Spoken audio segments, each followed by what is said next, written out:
Hello everyone, welcome to H प्रकार। आज के इस वीडियो में बात करने वाले हैं जो हमारी सीरीज चल रही थी एपीएचआई की। ठीक है, फीवर की सीरीज उसको हम कंटिन्यू कर रहे हैं। पहले हमने 5 क्लासेस में कर लिए, डीएसएसपी का सर्विलेंस वगैरह का पेपर कर लिया और वैक्सीनेटर पर अभी तक हमने कर लिया। ये दो आज के सीरीज में हम बात करने वाले हैं 2014 का पीवाई के पेपर जो डीएसएसपी में लगा था ना, असिस्टेंट साइंस इंस्पेक्टर का। उसको हम कंटिन्यू कर रहे हैं। आज हम इसको रैपिड फायर मोड में करने वाले हैं। 50 क्वेश्चन आज, 50 क्वेश्चन कल, 2 क्लास में इसको पूरा कर देंगे।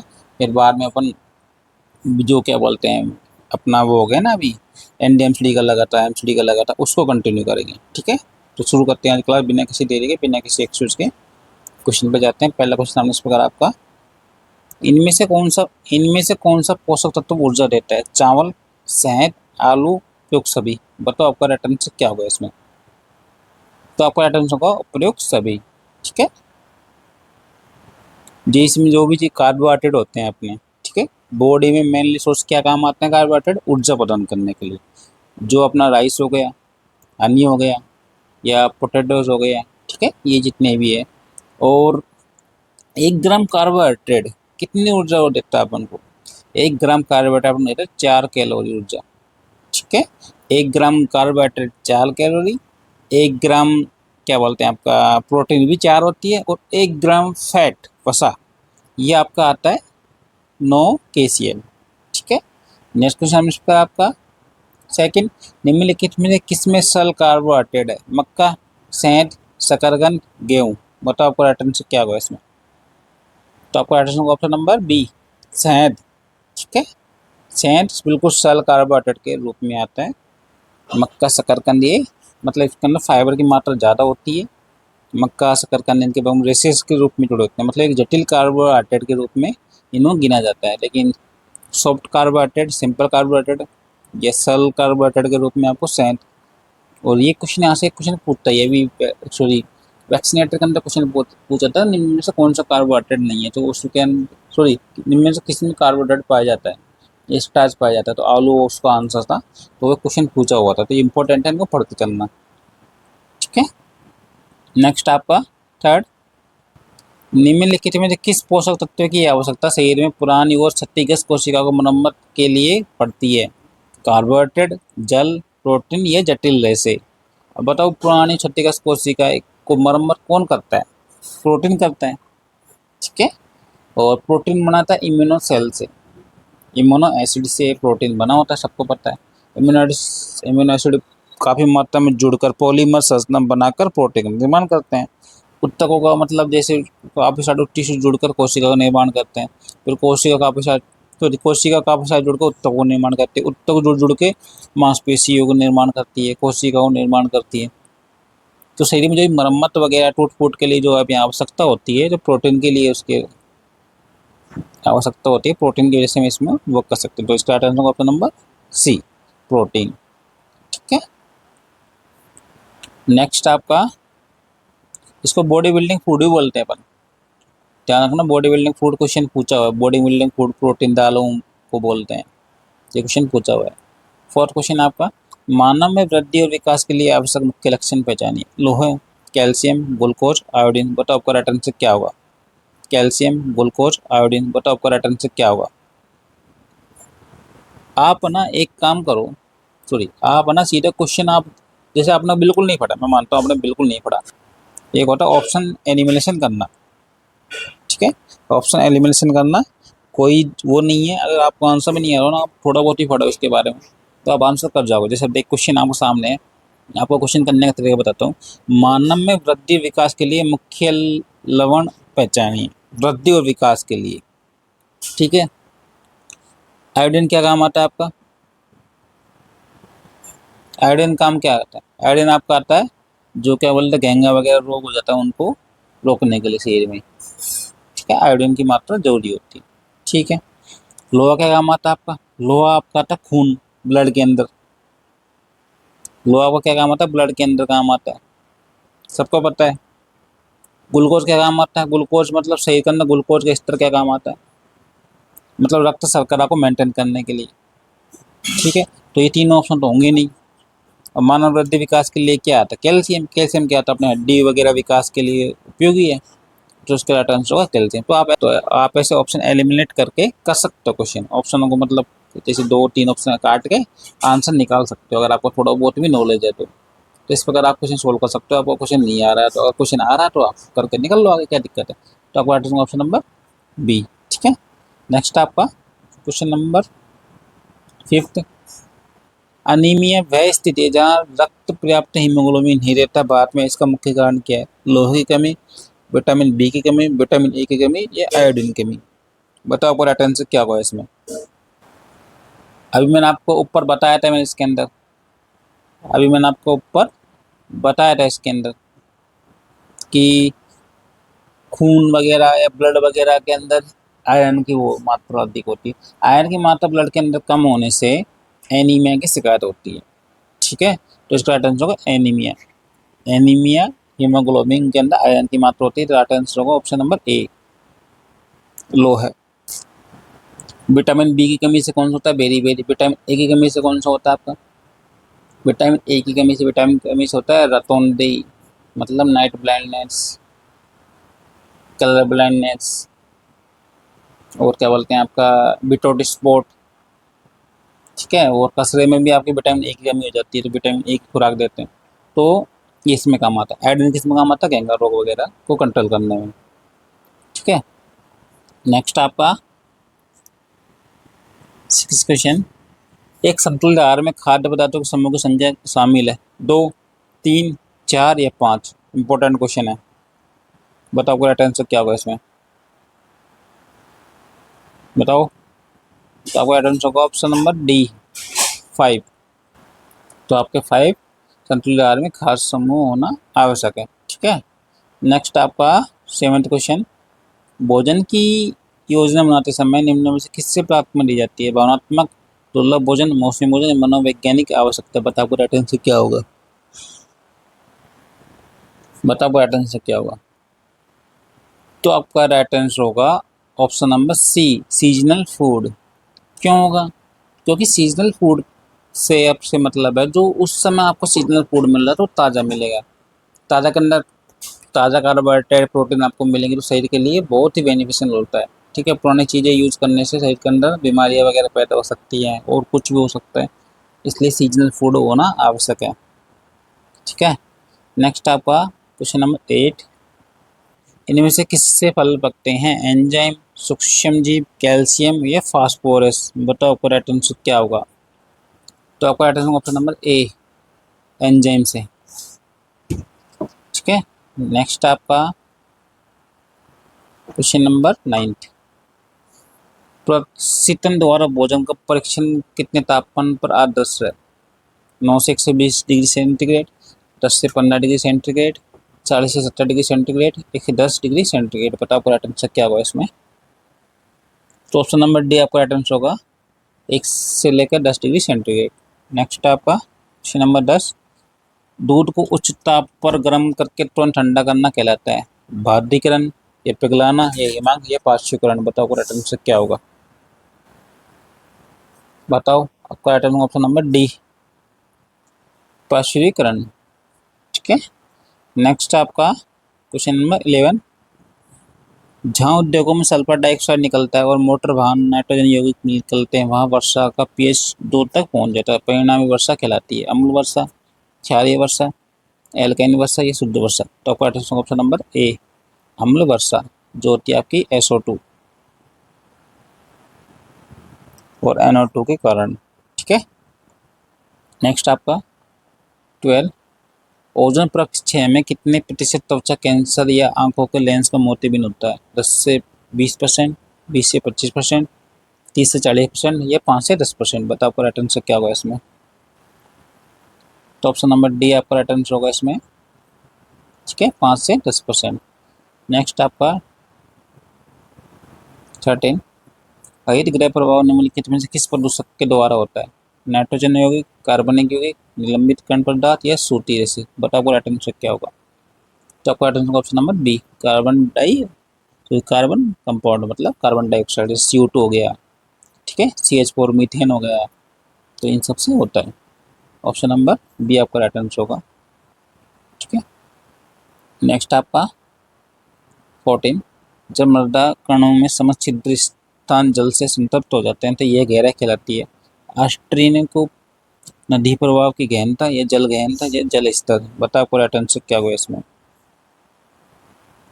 तो ऑप्शन नंबर डी आपका राइट आंसर होगा जल स्तर। ठीक है, तो एक्सप्लेनेशन ना पढ़ लेना बाद में, मैं जल्दी रैपिड फायर में क्वेश्चन करवा रहा हूँ आज। ठीक है, आपके पास भी टाइम कम है तो वहाँ पर कीमती टाइम बर्बाद करना नहीं चाहता। जो भी है रैपिड फायर में करके अपन आगे आगे जितने पेपर बचे हैं सबको सोल्व करते हैं एग्जाम से पहले। ठीक है, नेक्स्ट आपका 15 सुपोषण यूट्रोफिकेशन निम्नलिखित में से किसका परिणाम है। वायुमंडल से वायु से समृद्ध करना, वायुमंडलीय वायु का चयन, एक जलीय निकाय का पोषण चरण, एक जलीय निकाय का पोषण समृद्धि। बताओ आपका राइट आंसर क्या होगा। तो ऑप्शन नंबर डी आपका राइट आंसर होगा इसमें एक जलीय निकाय में पोषण समृद्धि। ठीक है, ना कि पोषण चरण। यहाँ क्वेश्चन कंफ्यूजन होता है इन दोनों ऑप्शनों के अंदर, तो ध्यान रखना। तो ऑप्शन नंबर डी आपका राइट आंसर होगा इसमें। ठीक है, एक्सप्लेनेशन ना पढ़ लेना बाद में, नेक्स्ट आपका वीडियो पॉज करके पढ़ लेना। ठीक है, नेक्स्ट आपका 16 आहार पोषकों में कमी का परिणत स्थिति कहलाती है। डायबिटीज, उच्च रक्तचाप या ओवर न्यूट्रिशन या मेल न्यूट्रिशन। बताओ आपका राइट आंसर क्या होगा। तो पोषक तत्वों की कमी से मेल न्यूट्रिशन होता है। ठीक है, अल्प पोषण बोलते हैं उसको। ऑप्शन नंबर डी आपका राइट आंसर होगा। ठीक है, नेक्स्ट आपका 16 हरी पत्तेदार सब्जियां आहार में एक महत्वपूर्ण स्रोत है जो भार प्रबंधन में सहायता करता है। कोलेस्ट्रॉल, रफेज या प्रोटीन्स या एंजाइम। बताओ आपका राइट आंसर क्या होगा। हरी पत्तेदार आहार का महत्वपूर्ण स्रोत है तो ये आपका रफेज आएगा, मतलब फाइबर। Option number B. ठीक है, फाइबर अब क्या काम आता है, पाचन क्रिया सुधारता है बॉडी के अंदर।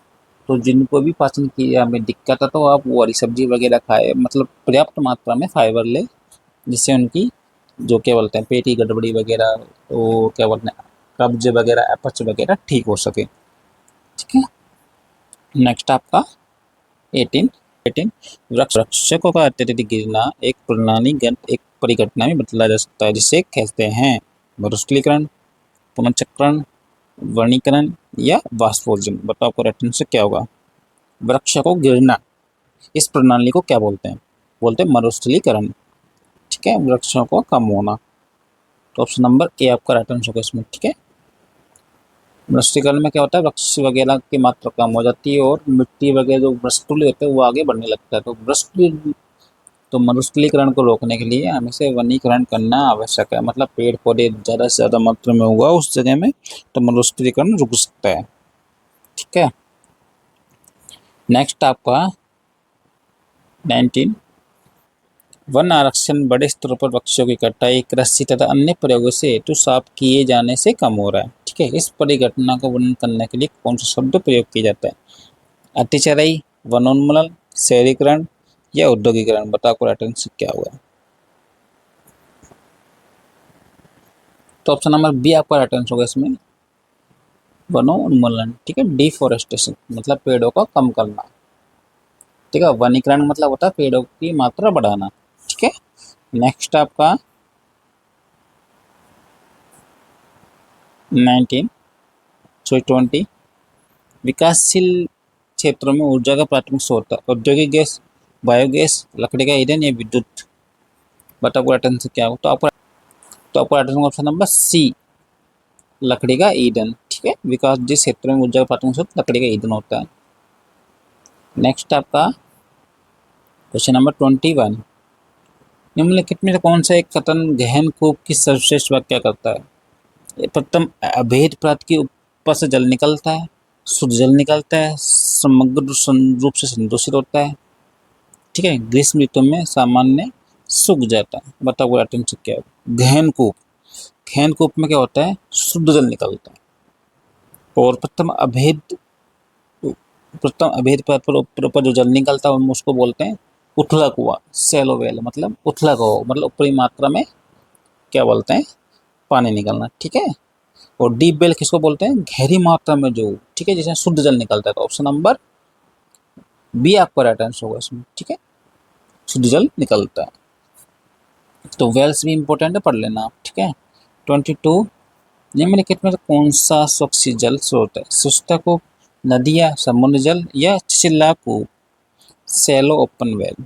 तो देखो अभी ऊपर सैलो वेल तो ये भी नहीं होगा, तो ये तो गलती हो जाएगा आपका, ठीक है। समुद्र जल भी आपका गलत हो जाएगा, ठीक है। तो ऑप्शन नंबर ए पर अटेंस होगा, सैनिटरी कूप, स्वच्छता कूप, ठीक है। ऑप्शन नंबर ए आपका अटेंस होगा। नेक्स्ट आपका 23, निम्नलिखित में से कौन सा कूप जल सामान्य के लिए एक स्वास्थ्य का खतरा है? स्वच्छता कूप, गहन कूप, ट्यूबवेल वेल या छिछला कूप। बताओ पूरा आंसर क्या होगा? तो आपका ऑप्शन नंबर डी, छिछला मतलब सैलो वेल, या फिर ये उथला कुआ, ठीक है। ऊपरी मतलब जो होता है वो आपका स्वास्थ्य के लिए खतरा होता है। तो स्वच्छता कूप भी सही होता है, गहन कूप भी सही होता है, ट्यूबवेल भी सही होती है, मतलब ऑप्शन नंबर डी आपका राइट आंसर होगा, ठीक है। नेक्स्ट आपका 24, जीवाणिक संदूषण कम करने के लिए एक कूप संदूषण के लिए संभावित सोर्स से कितना दूर होना चाहिए? 50 फीट, 30 फीट या 20 फीट या 10 फीट। तो आपका आंसर होगा ऑप्शन नंबर ए, 50 फीट। तो मीटर में आप जाओगे, तो मीटर में जाओगे तो 15 मीटर, ठीक है। तो 15 मीटर आपका राइट आंसर होगा इसके अंदर, ठीक है। इंपॉर्टेंट क्वेश्चन है, काफी बार पूछा है। नेक्स्ट आपका 25, जल संग्रहण का जैविक लाभ क्या है? शैवाल वृद्धि बढ़ती है, जीवाणु की गणना बढ़ती है, बदबू कम होती है या जीवाणिक गणना कम होती है। बताओ आपका राइट आंसर क्या हुआ? तो ऑप्शन नंबर डी आपका राइट आंसर होगा, इसमें जीवाणिक गणना कम होती है, ठीक है। नेक्स्ट आपका 26 है। 26, निम्नलिखित में से कौन सा स्मोक सबसे अच्छी तरह से व्याख्यायित करता है? धुंध और धुआं, तो धुआं और धुंध, रेतीले तूफान, ये सल्फर यौगिक, ये सूट और उनके रेसे। तो आपका right answer option number A, smoke, photochemical smoke कौन सा बोलते हैं? धुंध और धुआं को फोटोकॉमिक स्मोक भी बोलते हैं, फोटोकेमिकल स्मोक, ठीक है। और ये एक तरीके से वायु प्रदूषक के श्रेणी में आता है, द्वितीयक वायु प्रदूषक के श्रेणी में आता है, ठीक है, ध्यान रखना। नेक्स्ट आपका 27, बिना मान की ध्वनि कहलाती है शोर, जोर से बातचीत, या संगीत, या मौन वार्तालाप। बताओ आपको राइट आंसर क्या होगा? तो आपको राइट आंसर ऑप्शन नंबर ए, नॉइज पोल्यूशन, ठीक है, शोर बोलते हैं इसको, नॉइज पोल्यूशन बोलते हैं। नेक्स्ट आपका 27, तो 28, जलीय निकायों के सुपोषण में अपघटित होने वाले पौधे और जैविक पदार्थ में घुलित को कम कर देता है। शैवाल वृद्धि, या ऑक्सीजन, या जल वृद्धि, है स्कंदन। बताओ पर्यटन से क्या होगा? तो आपका ऑप्शन नंबर ए, एल्गी। तो आपका ऑप्शन नंबर बी, ऑक्सीजन की वजह से ये चीज होती है, ठीक है। एक प्लस ना पढ़ लेना बाद में वीडियो पहुंच करके। 29 आपका क्वेश्चन इस प्रकार, आपका शरीर में श्वेत रक्त कणिकाएं उत्पन्न करती है जो मनुष्य में रोग उत्पन्न करने के लिए जीव से लड़ते हैं। प्रतिजीवी, ये प्रतिरक्षीय, सीरम, या प्लेटलेट्स। बताओ आपको राइट आंसर क्या होगा? तो ये आपका आएगा, तो आपको इसमें आएगा प्रतिरक्षी, एंटीबॉडी बोलते हैं उसको, ठीक है, श्वेत रक्त कणिका को एंटीबॉडी, ठीक है। नेक्स्ट आपका 30, शरीर का एक प्रतिरक्षा तंत्र जो रोगों से लड़ता है, इसे कहते हैं अंतःस्रावी तंत्र, या पेरिफेरल नेटवर्क, या टीका, या रोग प्रतिरोधक क्षमता। बताओ आपको राइट आंसर क्या होगा? इसे बोलते हैं ऑप्शन नंबर डी, रोग प्रतिरोधक क्षमता, ठीक है। नेक्स्ट आपका 31, निम्नलिखित में कौन सा एक संचारी रोग नहीं है? डायबिटीज, पोलियो, इन्फ्लुएंजा, या टाइफाइड। बताओ आपको राइट आंसर क्या होगा? तो आपका राइट आंसर ऑप्शन नंबर ए, डायबिटीज, नॉन कम्युनिकेबल डिजीज के अंदर आती है, ठीक है। बाकी कम्युनिकेबल डिजीज, पोलियो भी कम्युनिकेबल है, इन्फ्लुएंजा भी कम्युनिकेबल है, और टाइफाइड भी कम्युनिकेबल है। नॉन कम्युनिकेबल डिजीज आपकी ओनली डायबिटीज है इसमें, ऑप्शन के अकॉर्डिंग, ठीक है। नेक्स्ट है 22, हमारे शरीर में रोगाणुओं के प्रवेश और रोग के लक्षण के प्रकट होने के बीच का समय अंतराल अवधि कहलाती है। रोग प्रतिरोधक, ये प्रबंधन, या उपचार, या रोगोपधन, इंक्यूबेशन पीरियड। बट आपका राइट आंसर क्या होगा? तो आपका option number D, incubation period बोलते हैं इसको, ठीक है। इंपॉर्टेंट है ये, एपिडेमियोलॉजी क्वेश्चन यहाँ से पूछता है, देखो कितना इंपॉर्टेंट क्वेश्चन है, पूछता ही है। 33, निम्नलिखित में कौन सा एक रोग मच्छरों द्वारा नहीं फैलाया जाता है? मलेरिया, डेंगू, जापानी दिमाग बुखार या उच्च रक्तचाप। तो ऑप्शन नंबर डी आपका राइट आंसर होगा इसमें। ब्लड प्रेशर, हाइपरटेंशन, उच्च रक्तचाप ये नहीं बढ़ाता है, ठीक है। बाकी मलेरिया मच्छर से होता है, डेंगू मच्छर से होता है, दिमागी बुखार भी मच्छर से होता है, ठीक है। नेक्स्ट आपका 24 निम्नलिखित में से कौन सा संचारी रोगों के लिए प्रयुक्त होने वाला एक शब्द है? संचारी रोग, जीवनशैली रोग या संक्रमण रोग या वायु जनित रोग। बताओ आपको राइट आंसर क्या होगा? तो आपका राइट आंसर होगा ऑप्शन नंबर बी, जीवनशैली रोग बोल रहे हैं, नॉन कम्युनिकेबल डिजीज में जैसे मोटापा हो गया, जीवनशैली रोग के अंदर आ जाता है, ठीक है। तो ऑप्शन नंबर बी आपका राइट आंसर होगा इसमें। नेक्स्ट आपका 35, कुछ स्थिति गलत खाने और जीने से आदतों के कारण विकसित होती है। निम्नलिखित में कौन सी स्थितियाँ ऐसी जिंदगी से प्रभावित होती है? मोटापा, डायबिटीज, उच्च रक्तचाप, उपरोक्त सभी। तो आपका ऑप्शन नंबर डी, उपरोक्त सभी। मोटापा भी होती है, डायबिटीज भी होती है, उच्च रक्तचाप भी होता है, ठीक है। इन सब चीजें गलत खान पान से होती है। नेक्स्ट आपका 36, निम्नलिखित में कौन सा अपरिवर्तनीय कारक है जो गैस संचयी रोग में विकसित हो सकते हैं? आयु, भौतिक क्रिया, खाद्य आदतें या धूम्रपान। बताओ आपको राइट आंसर क्या होगा? तो आपको राइट आंसर ऑप्शन नंबर ए, हम आयु को चेंज नहीं कर सकते, बाकी सब कुछ चेंजेबल है। भौतिक क्रिया भी चेंजेबल है, खाद्य आदतें चेंजेबल है, स्मोकिंग चेंजेबल है, सब चेंजेबल है, लेकिन नॉन मॉडिफाई आपके एज आएगी, ठीक है। नेक्स्ट आपका 37, इन रोगों में से कौन सा वायुजनित मार्ग से फैलता है? पीलिया, क्षय रोग, मलेरिया, हैजा। बताओ आपको राइट आंसर क्या होगा? तो आपका right answer option number B, tuberculosis. Malaria vector borne है, हैजा ये वाटर बोर्न है, और पीलिया हेपेटाइटिस ये भी वाटर बोर्न है और ड्रॉपलेट दोनों के अंदर आता है। लेकिन बी ट्यूबरकुलोसिस ये ड्रॉपलेट से फैलता है, हवा के माध्यम से। नेक्स्ट आपका 28, निम्नलिखित में से कौन सा कथन सत्य है? HIV और एड्स हमेशा एक ही समय प्रकट होते हैं। HIV पहले प्रकट होता है, एड्स कुछ वर्षों बाद। एड्स पहले प्रकट होता है और HIV कुछ वर्षों बाद। HIV और एड्स गैस संचारी रोग है। बताओ आपका राइट आंसर क्या होगा? तो आपका right answer option number B, HIV पहले प्रकट होता है, एड्स कुछ वर्षों बाद, ठीक है। नेक्स्ट आपका 39, HIV एड्स निम्नलिखित में किससे नहीं फैलता है? वायु माध्यम से, रक्तदान द्वारा, माँ के बच्चे को, शारीरिक संबंध द्वारा। तो ड्रॉपलेट से ये नहीं फैलता, ठीक है। ऑप्शन नंबर ए, ड्रॉपलेट से फैलता है, टीबी वगैरह, खसरा वगैरह, मिर्गस वगैरह, ठीक है, निफ्लूजा वगैरह। नेक्स्ट आपका 39, 39 करवा दिया अपने 40, निम्नलिखित में से कौन सा धूल या जंग में लगी वस्तु के संपर्क में घाव आने से फैलता है? टिटनस, पीलिया, मलेरिया, हैजा। बताओ आपका राइट आंसर क्या होगा? तो आपका राइट आंसर ऑप्शन नंबर ए, टिटनस, ठीक है। नेक्स्ट आपका 41, आंत्र कीड़ों या जुओं में जैसे परजीवी निम्नलिखित में क्या करते हैं? आंत्र कीड़ों या जुओं जैसे परजीवी निम्नलिखित में से क्या करते हैं? संक्रमण, परिक्रमण, गैस संचरित स्थिति या जीवन शैली रोग। बताओ आपका राइट आंसर क्या होगा? तो आपका right answer option number A, infection पैदा करते हैं ये। तो आपका right answer option number B, परिक्रमण ये आपका पैदा करते हैं, ठीक है। नेक्स्ट आपका 42, नेक्स्ट आपका उपकर्मी पर्यावरण सामान्यतः निम्नलिखित में किस मार्क्स द्वारा संचित होते हैं?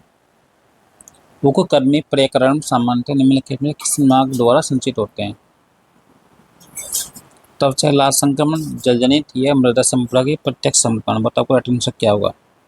तो ऑप्शन नंबर सी आपका राइट आंसर होगा, ये होता है मृदा संक्रमण, ठीक है। उकवर्म, उकवर्म को हम क्या बोलते हैं अपन?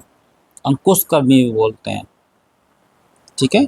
ये खून चूसता है, इससे मतलब आयरन मतलब एनीमिया की कमी हो जाती है इससे, तो आप ये चीज ध्यान रखना, ठीक है। जो वर्म होता है ना, छोटी आंत का कर्मी होता है, ठीक है, जो आंतों की दीवार पर चिपकर खून चूसता है शरीर के माध्यम प्रवेश करने से, ठीक है। नेक्स्ट आपका 43, तौलिया और रुमाल जैसे संक्रमण प्राप्त करने वाले पदार्थ को भी कहते हैं फोमाइट्स, फंक्शंस, वेक्टर्स या कैरियर्स। तो आपका राइट आंसर ऑप्शन नंबर ए, हम इसको बोलते हैं फोमाइट्स। ठीक है, निर्जीव वस्तुएं। नेक्स्ट आपका 44, निम्नलिखित में किस रोग का एक टीका जो इसी समुदाय से फैलने से रोकता है? HIV, उच्च रक्तचाप, डायबिटीज या पोलियो। बताओ आपका राइट आंसर क्या होगा? तो आपका ऑप्शन नंबर डी, पोलियो। ठीक है, नेक्स्ट आपका 45, निम्नलिखित में कौन सा उच्च रक्तचाप के कारण एक व्यवहारात्मक जोखिम कारक कहलाता है? अल्कोहल का प्रयोग, हृदय रोग, कैंसर या उच्च रक्त शर्करा। बताओ आपका राइट आंसर क्या होगा? तो आपका ब्लड प्रेशर बढ़ता है, उच्च रक्तचाप जो अल्कोहल के कारण बढ़ता है। ठीक है, option 2 according to option A आपका राइट आंसर होगा। नेक्स्ट आपका 46, निम्नलिखित में कौन सा एक अंतःस्रावी रोग है? उच्च रक्तचाप, डायबिटीज, मेल्टिस, हृदय रोग या हागा। तो बताओ आपका राइट आंसर क्या होगा? एक अंतःस्रावी रोग है, बताओ आपका राइट आंसर क्या होगा? आपका राइट आंसर होगा डायबिटीज मेलिटस। ठीक है, नेक्स्ट आपका 47, उत्तेजक द्रव जैसे कॉफी या चाय निम्नलिखित में से क्या खा सकते हैं? अवसाद, बेचैनी, डायबिटीज या अम्लता। बताओ आपका राइट आंसर क्या होगा? तो तो आपका राइट आंसर होगा ऑप्शन नंबर बी, एंजाइटी पैदा करते हैं। ठीक है, नेक्स्ट आपका 48, एक समय अवधि में अपघटित या विघटित होने वाले पदार्थ कहलाते हैं? गैस, जैव अपघटनीय योग्य, प्लास्टिक अपशिष्ट या धातु अपशिष्ट या गैर अपघटनीय योग्य। बताओ आपका राइट आंसर क्या होगा? तो ऑप्शन नंबर डी आपका राइट आंसर होगा जैव अपघटनीय। ठीक है, जैव अपघटनीय होंगे। नेक्स्ट आपका 49, निम्नलिखित में कौन सा विषाक्त अपशिष्टों का उदाहरण है? पेन ड्राइव्स, मोबाइल फोन्स, पुरानी बैक्टीरिया या कंप्यूटर के भाग। बताओ आपका राइट आंसर क्या होगा?